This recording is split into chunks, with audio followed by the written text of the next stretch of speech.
Good morning বন্ধুরা, welcome back to my channel Paromita lifestyle. সকলকে স্বাগত জানিয়ে একটা ব্লগ শুরু করছি। আজকে সানডে। বিছানার অবস্থাটা দেখো। চলো বিছানাটা গুছিয়ে নিয়ে আগে, তারপরে ঘর ঝাড় দেবো। এখন বাজে 9:15।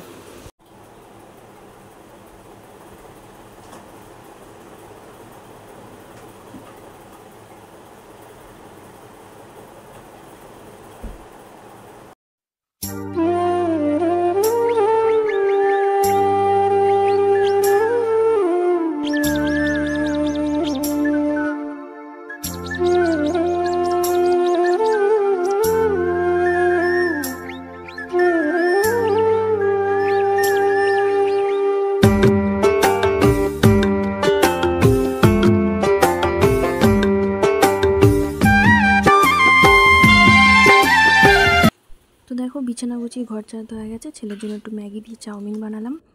এদিকে রান্না বসিয়ে দিয়েছি, চিকেনটা করব।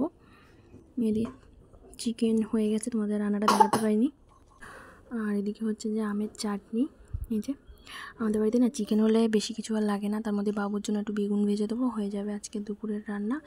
ঘর দোর মোছা হয়ে গেছে, আর ঘরের জল, যেই ঘর মোছা জলটা দিয়ে এই ছাদটা এখানে সামনে গেটের সামনেটা ধুয়ে দিয়েছি।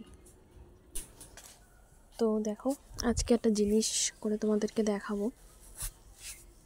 সবাই এখন করছে দেখছি, ইউটিউব দেখে আমিও করার চেষ্টা করছি। এখানে নিয়ে নিয়েছি অনেকটা জল, গ্যাস জ্বালিয়ে নিয়েছি, আর আতপ চালটা ভিজিয়ে রেখেছিলাম কালকে রাতের থেকে। সেটা ভালো করে পেস্ট করে নিয়েছি। পেস্টটা একটু ভালো করে মিহি করে পেস্ট হলে মনে হয় ভালো হতো। তো যাই হোক, আমি মানে ঘরে থাকা শুকনো লঙ্কাগুলো দিয়ে চিলি ফ্লেক্স করে নিয়েছি। আর দেখো এটা কেমন ঘন হয়ে গেছে। এবার একটু নামিয়ে ঠান্ডা করে নিতে হবে। দেন তার মধ্যে একটুখানি নুন দিতে হবে। নুনটা বেশি না দেওয়াই ভালো, কারণ শুকিয়ে গেলে আবার একটু বেশি নুন নুন লাগবে খেতে। হালকা একটু ভেজে রেখেছিলাম জিরেটা দিয়ে, একটু গুঁড়ো করে নিয়েছিলাম। আর লঙ্কার দানাগুলো বার করে এরকম কাঁচি দিয়ে কেচে নিয়েছিলাম। সুন্দর করে চিলি ফ্লেক্সের মতন কেটে নিয়ে ওটা বেশ মিশিয়ে এবার আমি থালাতে করে তেল মাখিয়ে আমি পাঁপড়ের আকারে করে ওটা মানে রোদ্দুরে দেবো। তো দেখো আমি 4-5টা থালা নিয়ে নিয়েছি আর তেল নিয়েছি। ভালো করে তেল ব্রাশ করে দেবো, দিয়ে সুন্দর করে পাঁপড়ের মতো করে হাতা দিয়ে একটু একটু করে পাঁপড়ের মতো করে করতে হবে। দেখো আমি কিভাবে করেছি, তো সেইভাবে তোমরাও করবে। এই যে এরকম গোল গোল করে দেবো। রোদ্দুর 2-3 দিন রোদ্দুর দিলে শুকিয়ে যাবে সুন্দর, একদম দেখবে পাঁপড়ের মতো। প্রথম যেহেতু করছি তাই আমি অল্প করেই করলাম। এই যে দেখো সুন্দর করে এরকম প্রত্যেকটা থালায় দিয়ে দেবো। অল্প করেই করেছি, যদি মানে না হয় তাই ভয়ে ভয়ে। এই দেখো কি সুন্দর লাগছে দেখতে। তো শুকিয়ে গেলে এমনি উঠে যাবে থালার থেকে। অনেকে আবার দেখলাম প্লাস্টিকে দিচ্ছে রোদ্দুরে। তো দেখো এই গাছটা যে কত ফুল ফুটেছে একসাথে, এতগুলো ফুল কোনো দিনই ফোটে না। গুড ইভিনিং বন্ধুরা। তো দেখো আমি খেয়ে দিয়ে দুপুরবেলা মানে চান টান করে খেয়ে দিয়ে ঘুমিয়ে পড়েছিলাম। ঘুম থেকে উঠলাম, উঠে সন্ধ্যা দিয়ে আসলাম, দিয়ে বিছানাটা তুলে নিই। জামা কাপড় পরেছে অনেক, তুলতে হবে। বিছানাটা গোছাতে আছে দেরি হয়ে গেল, তার কারণ ছেলে না ঘুমাচ্ছিল, ডেকে ডেকে উঠছিল না।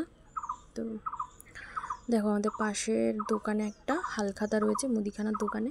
তো তোমাদের দাদাভাই বললো কি চলো, মানে ব্যাগটা দেবো, তুমি নিয়ে চলে আসবে, আর আমরা আর বাড়ি আসবো না। এবার তোমাদের দাদাভাই আর ছেলে যাচ্ছে আমাদের এই মন্দিরটা যে দেখালাম তোমাদের, এই মন্দিরে কালী পুজো রয়েছে সামনে মাসে। তো ওই ঠাকুরটা আমাদেরই দেওয়ার কথা এবছর, তো সেটার বায়না দিতে যাবে।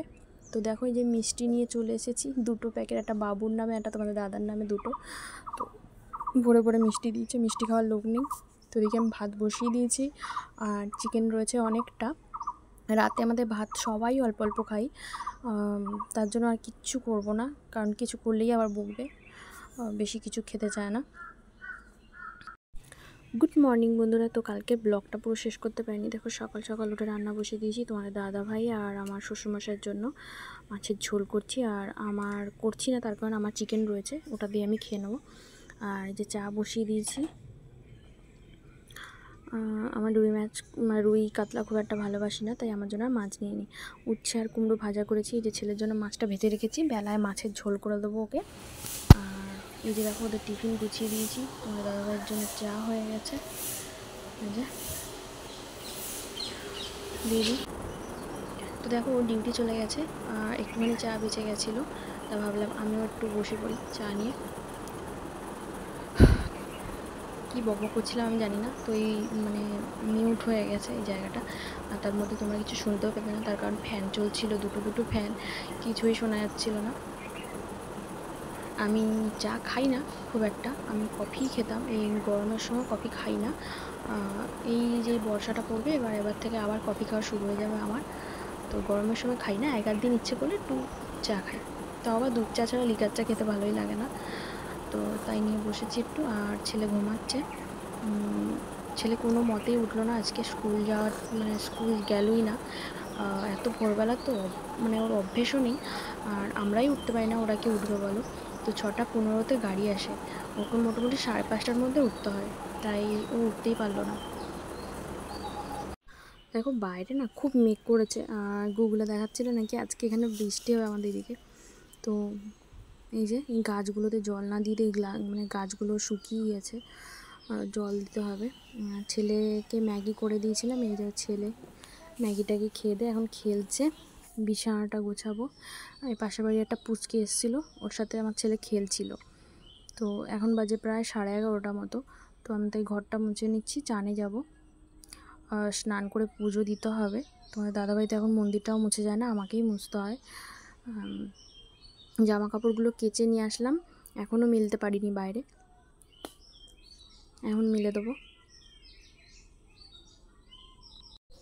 তো দেখো স্নান করে এসে খেয়ে দিয়ে ঘুমিয়ে পড়েছিলাম। ও মা, সন্ধ্যা হতে না হতেই দেখো বিদ্যুৎ চমকাচ্ছে, বৃষ্টিও হচ্ছে, আর ঝড়ের মতো হাওয়াও হচ্ছে। তোমার দাদাভাই বিরাতে আটকে গেছে, এখনও আসতেই পারছে না স্টেশন থেকে। তো দেখো এইমাত্র তোমার দাদাভাই বাড়ি আসলো, এসেই শুয়ে পড়ে ফোন দেখছে, আর ছেলে ওর বাবার পেছনে বগর বগর করছে। তো এদিকে তোমাদের দাদাভাই রাত 9টার সময় এসেই ইচ্ছে হলো পেঁয়াজি খাবে। তো দেখো আমি তো ডিম অমলেট করে মানে ডিমের ঝোল করেছি, ভাত করেছি, বর্ষা হচ্ছে কিছু করতে পারিনি, বাইরে পুরো ঘুটঘুটে অন্ধকার। তো চলো আমি এখানে চার্জার জ্বালিয়ে রান্না করছি, আর কি করব।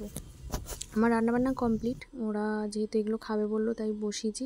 আর ওই যে পাঁপড়টা দেখো কি সুন্দর শুকিয়ে গেছে, রোদ্দুরে এতটাই তেজ, তো দেখো কি সুন্দর চুরমুড়ে হয়ে গেছে একবারে। তো চলো তোমাদের আমি ভেজে দেখাচ্ছি। তো দেখো এই যে একটা পাঁপড় দিয়ে দিয়েছি, কি সুন্দর, দেখো কি সুন্দর হয়ে যাচ্ছে। তো দেখো কটা ভেজে এখন দেবো তোমার দাদাভাইদের। এভাবে তোমরা করে দেখো, সত্যিই কিন্তু খেতে দারুণ হয়েছিল, খুব সুন্দর হয়েছিল। আর তোমরা যদি আরও বাইরের থেকে চিলি ফ্লেক্সটা কিনে দাও তাহলে তো আরোই ভালো হবে খেতে।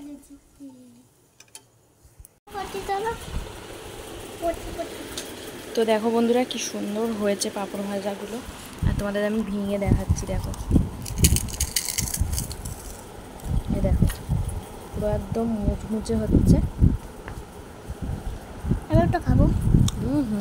হেব্বি খেতাম। কেমন খেতে বল।